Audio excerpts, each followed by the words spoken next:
राष्ट्रध्वजाचा अवमान रोखण्यासाठी हिंदू जनजागृती समितीचे दहिवडी पोलीस ठाणे व महात्मा गांधी विद्यालयाला निवेदन.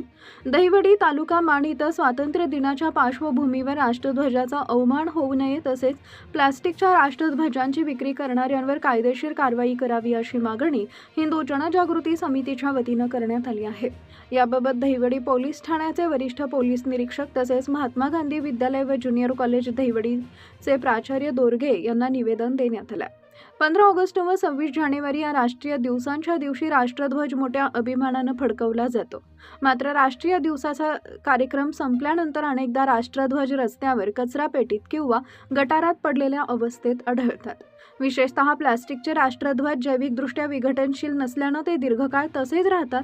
त्यामुळे राष्ट्रध्वजाचा सन्मान राखण्याबरोबरच पर्यावरणाचंही संरक्षण होणं आवश्यक असल्याचं समितीनं म्हटलंय. राष्ट्रध्वजाचा सन्मान राखण्यासाठी हिंदू जनजागृती समितीनं यापूर्वी दाखल केलेल्या जनहित याचिकेवरील सुनावणी दरम्यान मुंबई उच्च न्यायालयानं शासनाला आवश्यक उपाययोजना करण्याचे आदेश दिल्याचा दावा समितीनं निवेदनात केला आहे. राष्ट्रध्वजाचा अवमान रोखण्यासाठी लागू असलेल्या कायद्यानुसार संबंधितांवर कारवाई करावी अशी मागणीही करण्यात आली आहे. स्वातंत्र्य लढ्यात क्रांतिकारकांनी देशासाठी बलिदान दिले असून राष्ट्रध्वज हा देशाच्या अस्मितेचं प्रतीक आहे.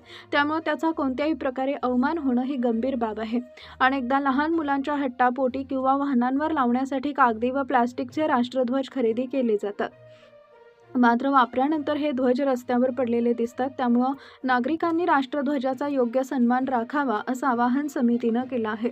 राष्ट्रध्वजाचा अवमान रोखण्यासाठी हिंदू जनजागृती समिती गेल्या 2 दशकांहून अधिक काळ राष्ट्रध्वजाचा सन्मान राखा हा उपक्रम राबवत असल्याचं निवेदनात नमूद करण्यात आलं आहे.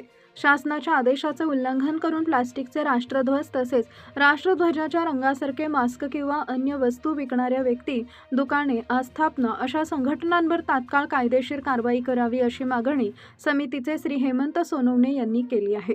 यावेळी दहिवडी पोलीस ठाण्यात व महात्मा गांधी ज्युनियर कॉलेज दहिवडी इथं निवेदन देताना भाजपचे माजी तालुका अध्यक्ष मान बाळासाहेब मासाळ, डॉक्टर प्राजक्ता कारंडे, डॉक्टर किरण कारंडे, प्राचार्य जाधव, विनायक ठिगळे, पत्रकार दत्तात्रय फाळके आणि पत्रकार विनोद लोहार उपस्थित होते. Bureau report, TSP news live.